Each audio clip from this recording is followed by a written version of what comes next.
1861년부터 1865년은 미국 역사에 있어서 가장 어두운 시기로 알려져 있습니다. 왜냐하면 노예 해방 문제로 남북이 나뉘어 싸우고 있었기 때문입니다. 북군은 흑인도 우리와 똑같은 인간인데 어떻게 인간을 흑인이라고 해서 물건처럼 사고 팔 수 있느냐, 이것은 안 된다, 해방시켜야 한다라고 주장하는 입장이었고, 농장이 많아서 흑인들을 노예로 많이 거느리고 있는 남부에서는 흑인들은 우리 백인들과 똑같은 인간이 아니다, 그러므로 노예를 해방시켜서는 안 된다라고 주장하는 사람들이었습니다. 이 문제로 남쪽의 11개 주가 연방정부로부터 독립을 선언하면서 남북전쟁이 시작되었는데, 북부는 링컨 대통령이 중심이고 남부는 제퍼슨 데이비스라고 하는 사람을 대통령으로 선출하고 리 장군이 중심이 되어서 서로 싸웠는데, 처음에는 북군이 계속해서 밀리고 남군이 계속해서 승리를 했습니다. 왜냐하면 북군 측에도 노예 해방에 반대하는 자들이 많이 있어서 북군의 정보를 남군 측에 계속 넘겨주었기 때문에 전쟁에서 북군이 밀릴 수밖에 없었습니다. 이렇게 북군이 계속해서 밀리자 링컨 대통령은 1863년 3월 30일을 금식 기도하는 날로 정하고 전 국민들에게 선포했습니다. 그래서 온 국민들이 정말 열심히 기도했는데, 그해 5월달 3월 30일 날 기도했는데 5월달에 북군의 최정예 부대라고 알려져 있는 포토맥 군단이 남군의 리 장군에게 완패합니다. 이렇게 기도했는데 결과가 완패로 나타나자 북군은 사기를 완전히 잃어버렸고 남군은 자신감을 가지고 북군을 완전히 섬멸해버리겠다라고 해서 만난 곳이 게티즈버그 전투였습니다. 이때 남군은 사기가 하늘을 찌르댔고 북군은 패배의식에 찌들어 있었습니다. 이때 기도하던 링컨 대통령이 북군의 사령관에게 편지를 보냈습니다. 이번 전쟁은 하나님의 정의를 위한 전쟁이기 때문에 이 전쟁은 우리가 이길 수밖에 없습니다. 지난번 전투에서 패했다고 실망하지 말고 하나님을 의지하고 당당하게 싸우십시오. 전쟁의 승패는 하나님께 달려 있는 것입니다. 하나님께서 이번에는 틀림없이 이기게 해주실 것입니다 라는 편지를 보냈습니다.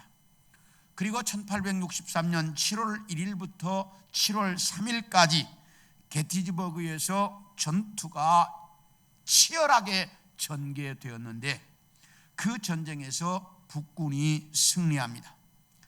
이 게티즈버그 전투에서 승리함으로 그 이후에 북군이 계속해서 승리하면서 남북전쟁에서 북군이 이기게 되었습니다.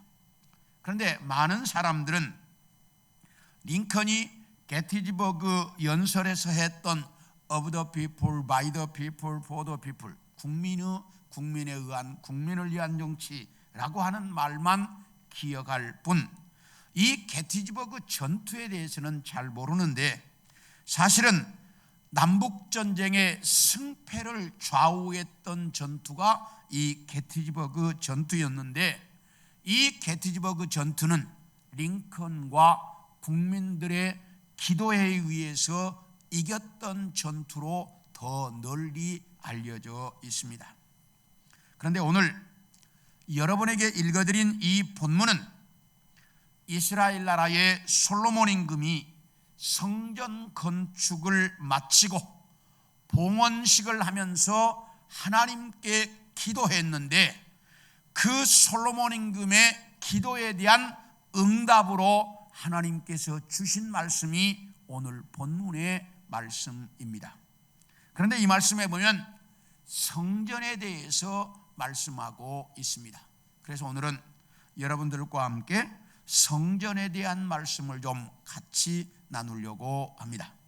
먼저 예루살렘 성전의 역사를 좀 보겠습니다. 우리 같이 12절을 읽습니다. 시작. 밤에 여호와께서 솔로몬에게 나타나사 그에게 이르시되 내가 이미 네 기도를 듣고 이것을 택하여 내게 제사하는 성전을 삼았다. 여기 보면 하나님께서 솔로몬에게 응답하시기를 내가 네 기도를 듣고 네가 지은 이곳을 택하여 나의 성전으로 삼았다라고 하나님께서 솔로몬 성전에 대한 말씀을 하고 있습니다. 자, 그렇다면 이 성전은 어떻게 해서 이 땅에 시작되게 되었을까? 우리 출애굽기 25장 9절을 봅니다. 시작. 무릇 내가 네게 보이는 모양대로 장막을 짓고 기구들도 그 모양을 따라 지을지니라. 이 말씀은 하나님께서 모세를 시내산으로 부르시고 그 시내산 꼭대기에서 모세가 40일 동안 머무르고 있었는데 그때 하나님이 이 성전의 모양을 모세에게 보여주시면서 모세야, 네가 본대로 내려가서 이 성전을 지어라 이렇게 말씀하셨습니다. 그래서 모세가 시내산에서 내려와 자기가 보고 하나님께서 가르쳐 주신 대로 성전을 지었습니다. 그것이 무슨 성전이냐면 우리가 잘 아는 이동식 성전인 장막성전입니다. 이 장막성전을 우리가 같이 한번 사진으로 보겠습니다. 먼저 사진 보여주시죠. 이게 장막성전 전체의 모습입니다. 저기 구름이 이렇게 하늘로 올라가 있는데 그것이 지성소가 있는 곳입니다. 그래서 이게 전체의 모습이고요. 그 다음 사진 보여주시죠. 이게 그 성전만의 모습입니다. 이렇게 성전을 지었습니다. 그 다음에 보여주시죠. 이게 이제 내부의 모습인데 가운데 파란색으로 휘장이 보일 것입니다. 저게 이제 휘장이고 그 휘장 좌측이 지성소라고 합니다. 그 지성소 안에는 좀 더 사진을 당겨줄 수 있나요?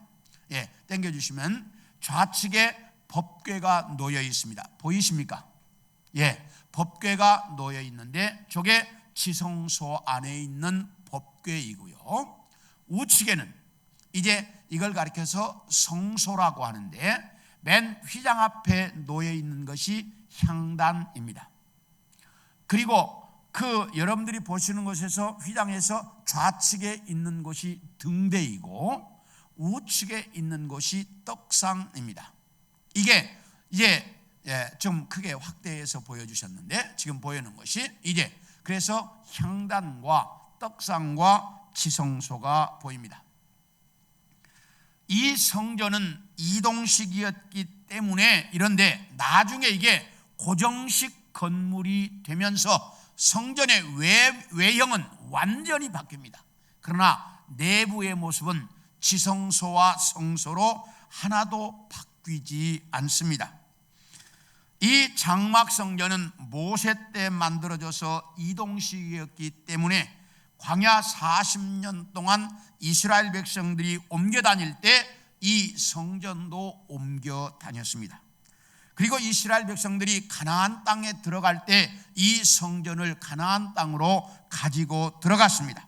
그래서 실로에 세워지고 여기에 사사시대 400년 그리고 이제 또 사울 임금과 다윗 임금과 솔로몬 임금 때까지 이 장막성전이 존재했습니다. 그러다가 솔로몬 임금 때에 와서 이게 이제 고정식 성전인 예루살렘 성전이 건축이 되어집니다. 우리 함께 역대하 6장 10절을 보겠습니다. 시작. 이제 여호와께서 말씀하신 대로 이루셨도다. 내가 여호와께서 말씀하신 대로 내 아버지 다윗을 대신하여 일어나 이스라엘 왕위에 앉고 이스라엘의 하나님 여호와의 이름을 위하여 성전을 건축했다. 그래서 솔로몬이 하나님의 성전을 7년 동안 건축해서 완공했는데 이 성전은 정말 대단한 성전이었습니다. 우리 사진을 같이 보시겠습니다. 이게 이제 솔로몬 성전 전체의 모습입니다. 그래서 전체의 모습이 이렇게 되어 있습니다. 이게 솔로몬 성전의 전체 모습이었고, 이제 성전만 다음 사진 보여주시죠. 이게 이제 솔로몬 성전의 모습입니다. 이렇게 화려하고 정말 멋지게 성전을 지었습니다. 그 당시에는 성전이 크고 화려하고 대단해야 그 신이 대단하다고 믿었습니다. 그래서 모든 나라가 성전을 대단하게 지었습니다. 그러나 하나님은 모세에게 성전을 보여주실 때 앞에서 보신 것처럼 별로 크지도 않고 웅장하지도 않았습니다. 하나님은 그렇게 성전에 크게 보여주지 않았습니다. 그런데 솔로몬이 이 성전을 지으면서 이렇게 엄청나게 웅장한 성전을 지었습니다. 이스라엘 백성들은 이 성전을 지어놓고 이 성전만 있으면 자기들이 어떻게 살아도 하나님이 그곳에 계시기 때문에 자기들은 망하지 않을 것이라고 생각했습니다. 이게 이스라엘 백성들의 잘못된 성전관이었습니다. 이스라엘 백성들이 얼마나 잘못된 성전관을 가지고 있었느냐 하면, 이스라엘 백성들이 하나님을 제대로 섬기지 않자 하나님께서 바벨론이라고 하는 나라를 이스라엘을 침략하게 만들어서 이스라엘 백성들이 바벨론의 포로로 끌려갔습니다. 그런데 포로로 끌려가서 진보다리를 풀지 않습니다. 그래서 왜 안 푸느냐고. 그러니까 우리는 예루살렘에 하나님의 성전이 있기 때문에 금방 예루살렘으로 돌아갈 거다. 우리는 망하지 않는다. 그런데 왜 성전을 우리가 진보다리를 풀어야 하냐? 금방 돌아갈 건데. 이러면서 진보다리도 풀지 않고 있었습니다. 그런데 바벨론의 3차 침공에 의해서 예루살렘 성전은 완전히 파괴되어 버리고 말았습니다.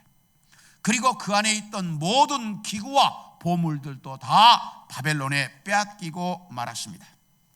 그랬다가 바벨론 포로 생활 70년 동안을 살았고 70년이 끝나고 돌아온 이스라엘 백성들이 예루살렘에 돌아와서 첫 번째 한 일이 예루살렘 성전을 다시 건축하는 일이었습니다.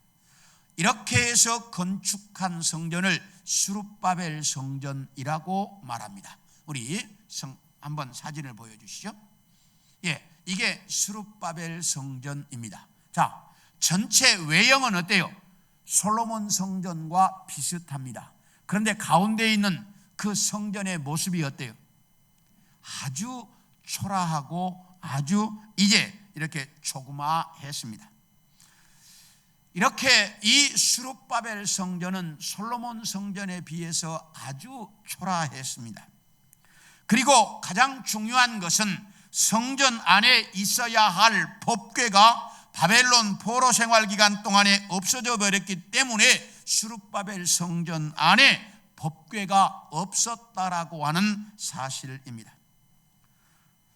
이렇게 법궤가 없고 초라한 스룹바벨 성전이 이스라엘 백성들 사이에 있었는데, 에돔 사람으로서 로마 사람들의 도움을 받아서 이스라엘의 왕이 된 헤롯은 유대인들의 환심을 사기 위해 이 초라한 스룹바벨 성전을 화려하게 증개축합니다.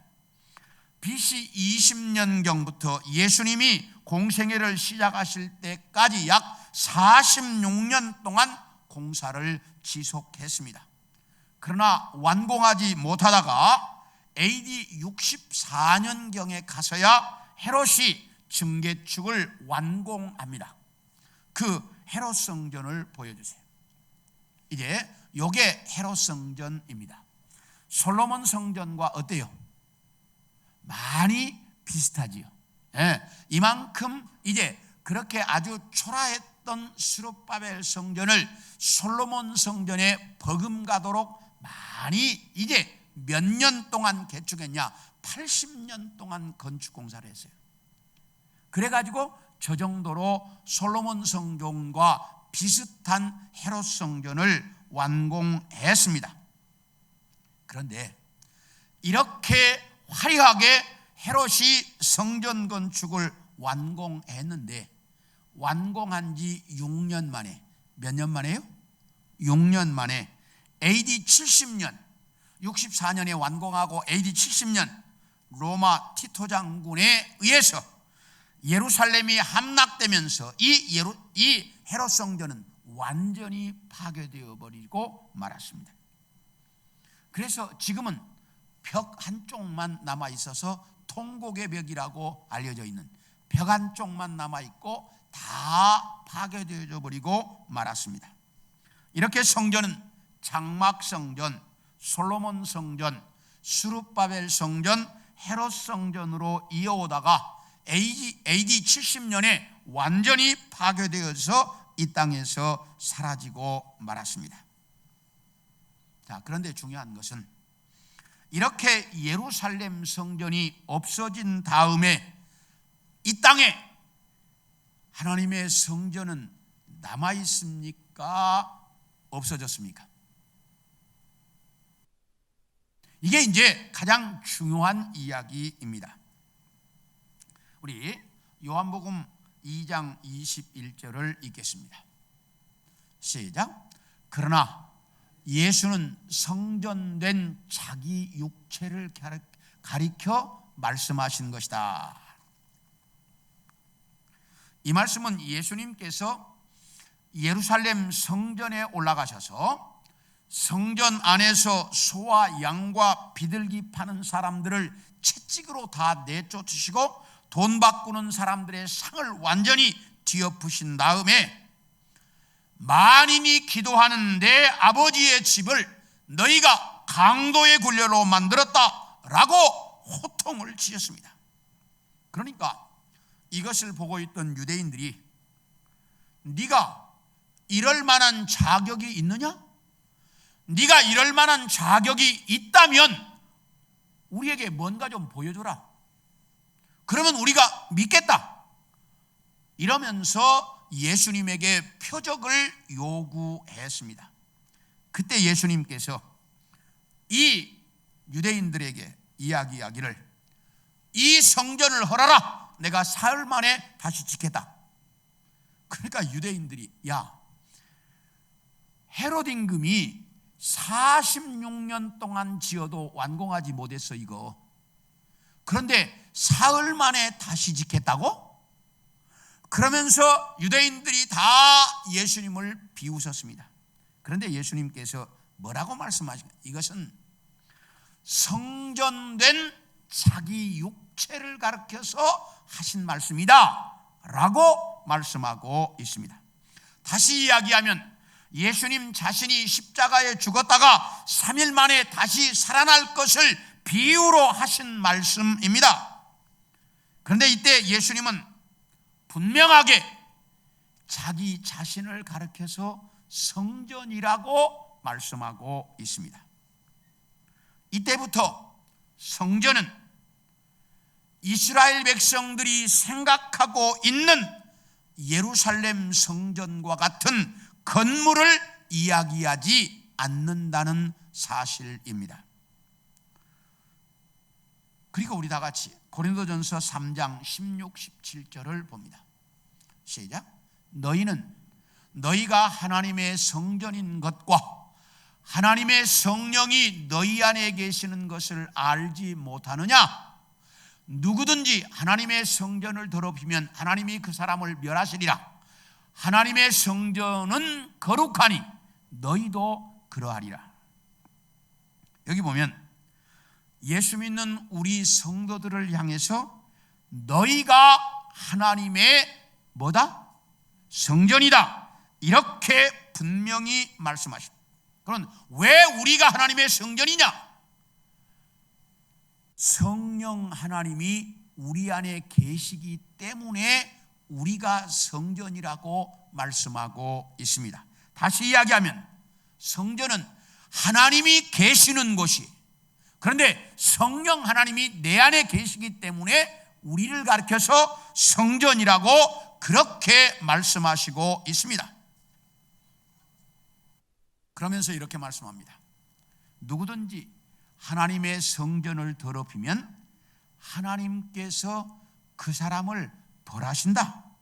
그러므로 하나님의 성전인 너희도 하나님의 성전이 거룩한 것처럼 거룩해야 한다, 이렇게 말씀하고 있습니다.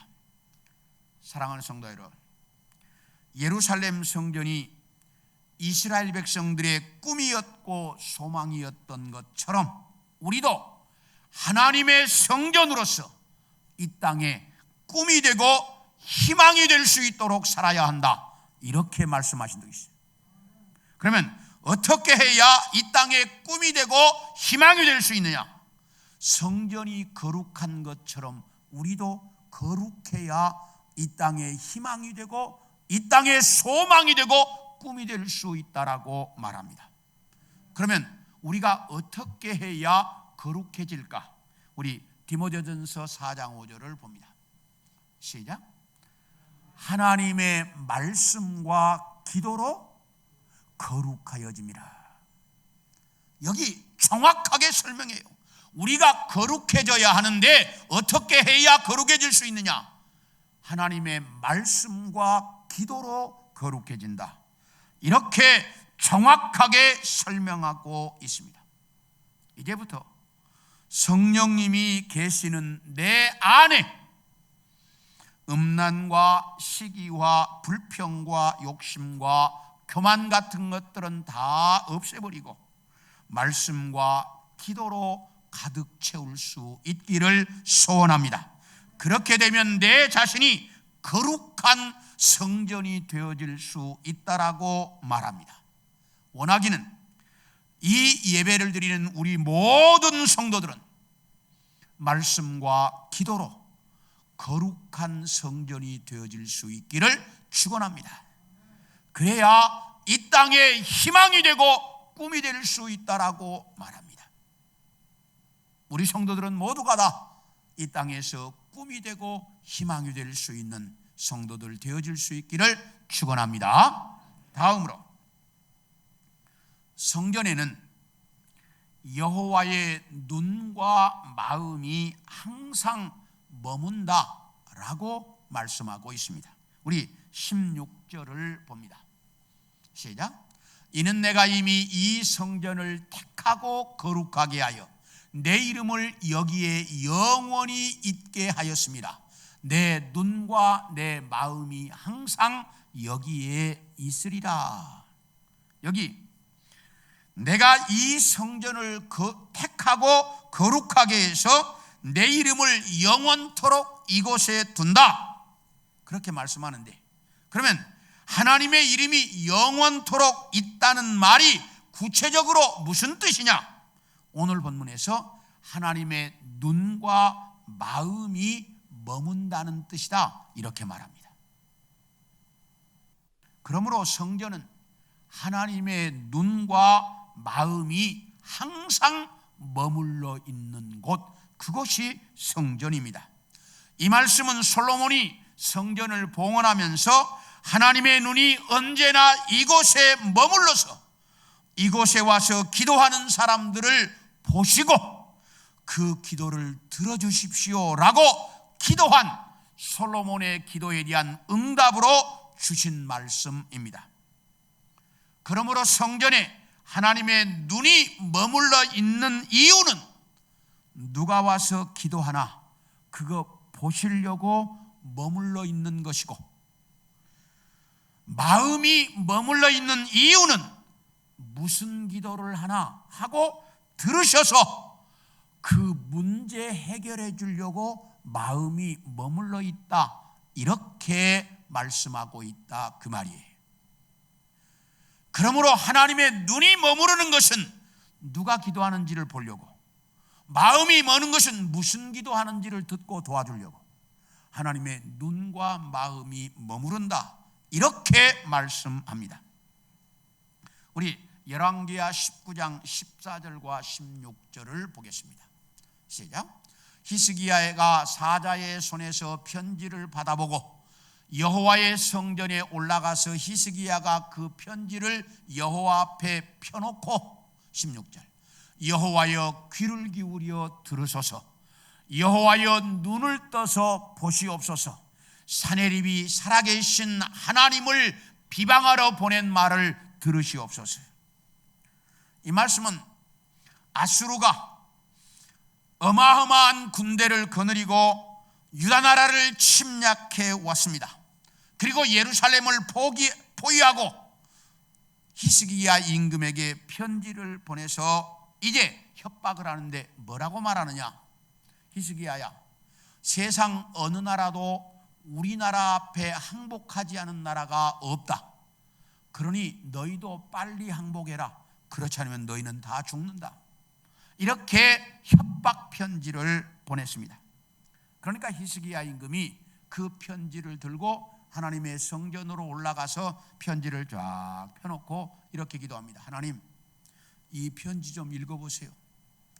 저 아시리아의 그 사내립이 살아계신 만군의 하나님을 이렇게 무시합니다. 하나님께서 이 편지를 읽으시고 그리고 이 문제를 해결해 주십시오 라고 기도했습니다. 그랬더니 하나님께서 그 편지를 읽으시고 그리고 히스기야의 임금의 기도를 들으시고 그날 밤에 천사를 보내서 18만 5천 명을 다 죽여버렸습니다. 이렇게 하나님은 언제나 보고 들으시려고 하나님의 눈과 마음이 거기에 머물러 있다라고 말씀합니다. 그런데 지금은 예수 믿는 우리를 가리켜서 하나님의 성전이라고 말씀합니다. 그러므로 하나님의 눈과 마음은 언제나 누구와 함께 있느냐? 우리와 함께 계신다는 사실입니다. 그런데 우리들 중에 많은 사람들은 이 교회당이 성전이라는 생각을 가지고 있습니다. 그런데 이 교회당은 건물일 뿐이지 성전은 아닙니다. 성전은 성령님이 들어와 계시는 내 자신이 성전이고, 그리고 성전인 우리들이 모이는 모임 자체가 성전입니다. 그러므로 하나님의 눈과 마음은 여러분 한 사람 한 사람에게 와, 그리고 우리가 모이는 모임 위에 머물러 계신다는 사실입니다. 그런데 놀라운 사실이 있습니다. 우리 누가복음 6장 12절 13절을 봅니다. 시작.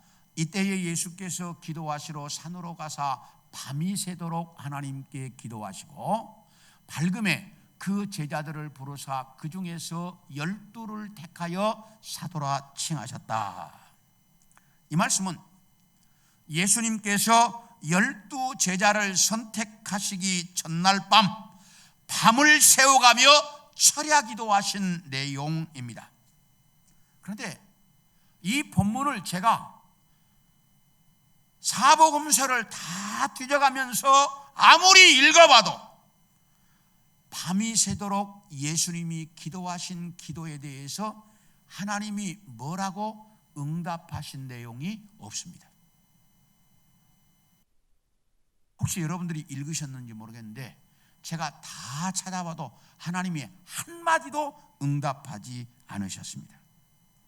그런데 예수님은 그렇게 밤새워서 기도하시고 난 그 다음 날 12 제자를 선택하셨다, 이렇게 말씀합니다. 하나님이 아무런 응답도 안 해주셨는데 어떻게 12제자를 선택하셨을까? 고민이었습니다.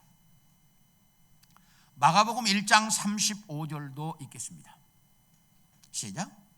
새벽 아직도 밝기 전에 예수께서 일어나 나가 한적한 곳으로 가사 거기도 기도하시더니, 이 말씀은 예수님께서 새벽 미명에 한적한 곳으로 가서 기도하셨다는 새벽 기도하신 내용입니다. 그런데 이 기도에도 하나님이 한마디도 응답하지 않으셨습니다.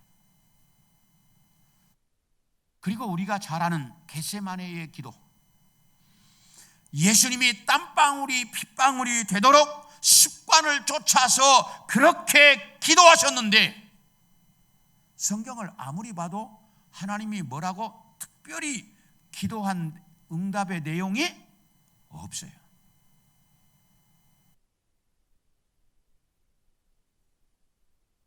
이렇게 왜 예수님이 그렇게 기도하셨는데 하나님이 뭐라고 한마디쯤, 야 내가 네 기도 들었다 그런다든지, 아니요 너 내일 십자가 잘 지라 그런다든지 뭐라고 한마디라도 하나님이 하셨을 법한데 한마디도 응답이 없습니다. 왜 그랬을까? 이게 이제 굉장히 중요한 거예요. 하나님께서 직접적으로 말씀하시지는 않으셨지만 하나님의 눈과 마음이 그 기도를 보고 들으셨기 때문에 예수님의 마음속에 하나님의 뜻이 전해지고 예수님이 가는 길이 하나님의 뜻대로 가도록 하나님이 인도하셨다는 사실입니다. 우리도 마찬가지입니다. 하나님의 눈과 마음이 우리를 보고 계시기 때문에 우리가 기도하면 하나님은 다 보고 들으십니다. 그래서 직접적인 하나님의 음성으로 응답해 주시지는 않을지라도 우리가 기도한 것들을 다 하나님의 뜻대로 이루어지도록 우리의 인생길을 인도하신다는 사실입니다. 그래서 우리에게 기도하라고 말합니다. 그런데 우리는 기도해도 별 특별한 응답도 없고 눈에 보이도록 나타나는 것도 없으니까 기도 응답에 대한 확신이 없습니다. 그러면 기도해도 별 특별히 나타난 것도 없는데 이런 생각들을 우리가 가지고 산다는 것입니다. 그런데 하나님의 눈과 마음이 언제나 나와 함께 있어서 내가 기도하는 것들을 보시고 하나님은 들으신다는 사실이에요. 특별하게 응답이 없지만 그 기도하는 것을 보고 들으신 하나님께서 우리가 가야 할 길을 하나님의 뜻대로 가도록 하나님은 내게 음성으로 들려지지 않아도 내 길을 인도하신다는 사실입니다. 이것을 우리가 똑바로 아셔야 돼요. 예수님께도 특별히 그렇게 음성으로 들려주지 않았어요, 하나님이. 우리에게도 마찬가지예요. 음성으로 들려주시지 않지만 눈과 마음이 나에게 머물러서 내가 기도하는 것을 보고 들으시고, 그리고 음성으로는 안 들려주셔도 내가 하나님의 뜻대로 가도록 하나님은 내 인생길을 인도하신다는 거예요. 내가 기도하는 것들을 그렇게 이루어지게 하신다는 사실입니다. 이걸 분명히 알고 하나님의 눈과 마음이 나와 함께 머물러 있다는 것을 한시도 잊지 않는 우리 성도들이 되기를 축원합니다. 마지막으로 성전이 된 우리 위에 하나님의 눈과 마음이 머물러서 어떻게 우리 기도를 들으실까? 우리 15절을 봅니다. 시작. 이제 이곳에서 하는 기도에 내가 눈을 들고 귀를 기울이리니.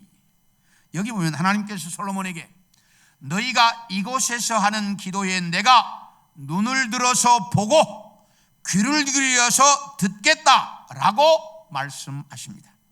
그렇다면 우리가 기도하는 것을 하나님이 얼마나 정확하게 보고 들으실까?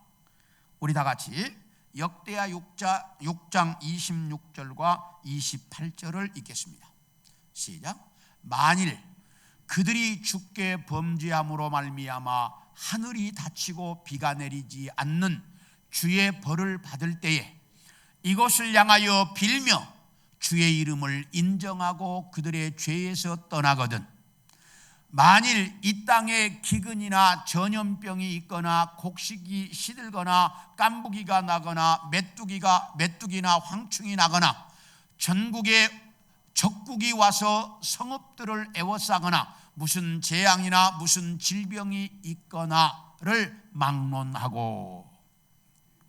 여기 이제 솔로몬 왕이 하나님께 이렇게 기도합니다. 하나님, 만약에 이 땅에 비가 오지 않아서 가뭄이 들거나 전염병이 돌거나 병충해로 말미암아 곡식 농사가 망치거나 적국이 침략해 오거나 이 땅에 어떤 재앙이 일어날 때 이 성전에 와서 회개하고 기도하면 하나님 응답해 주옵소서.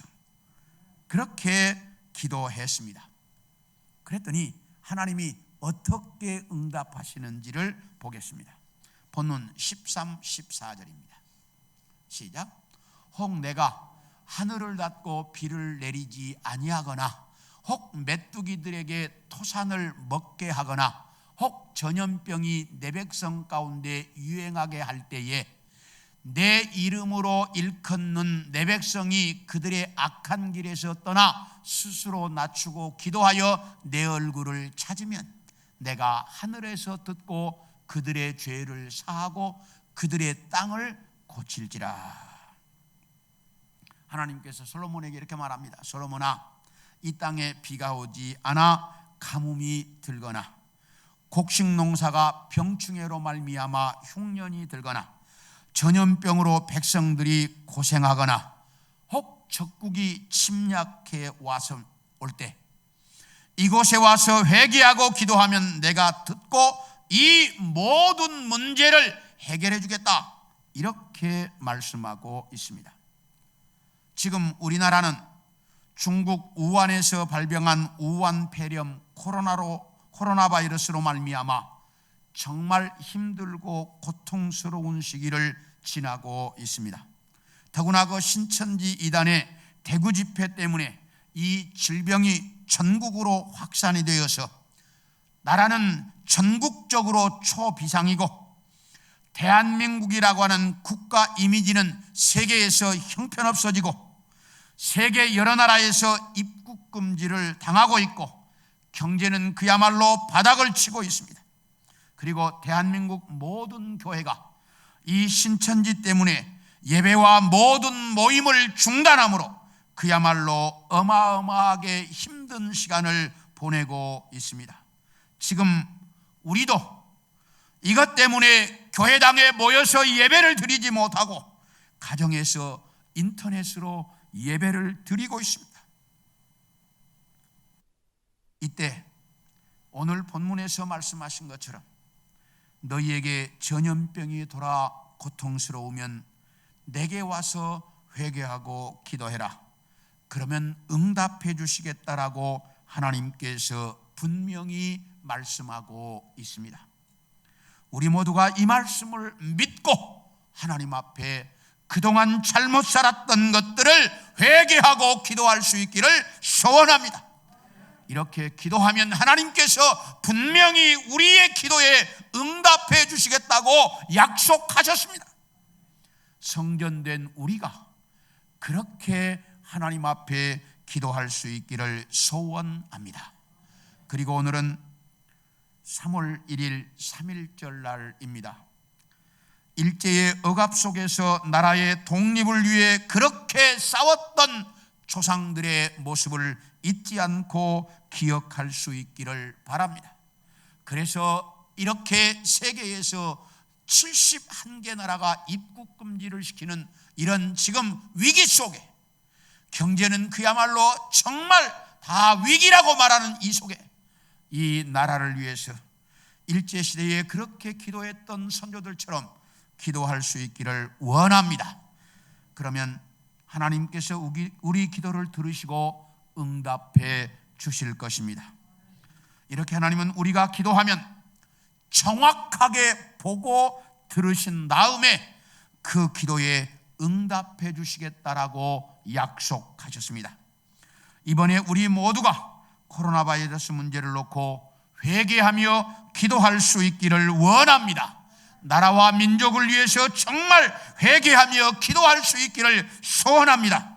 그러면 하나님께서 우리가 상상할 수 없었던 방법으로 응답해 주실 줄로 믿습니다. 저는 이렇게 오늘 새벽에도 2시간 전에 교회 나와서 본당에 앉아 하나님 앞에 기도했습니다. 하나님, 신천지 이단을 벌주시는 것은 좋은데 하나님의 교회가 이렇게 어려움을 당해서야 되겠습니까? 하나님의 교회가 마음 놓고 예배할 수 있도록 하나님 도와주십시오. 이렇게 기도했습니다. 하나님은 솔로몬의 기도에 응답하신 것처럼 우리 기도에도 정확하게 응답해 주실 줄로 믿습니다. 언제나 하나님의 눈과 마음이 하나님의 성전인 우리 위에 머물러서 우리가 기도하는 것을 정확하게 보고 들으시는 하나님 앞에 정말 예수님처럼 땀방울이 핏방울이 되도록 기도하는 우리 성도들이 되어질 수 있기를 소원합니다. 오늘 본문이 정확하게 이야기합니다. 너희가 기도하면 내가 보고 그 기도를 들어주시겠다. 이 약속을 믿고 하나님 앞에 기도하는 우리 성도들 모두가 되어질 수 있기를 소원합니다. 그래서 빠른 시간 내에 다음 주부터라도 이 교회당에 함께 모여 기도할 수 있기를 소원합니다.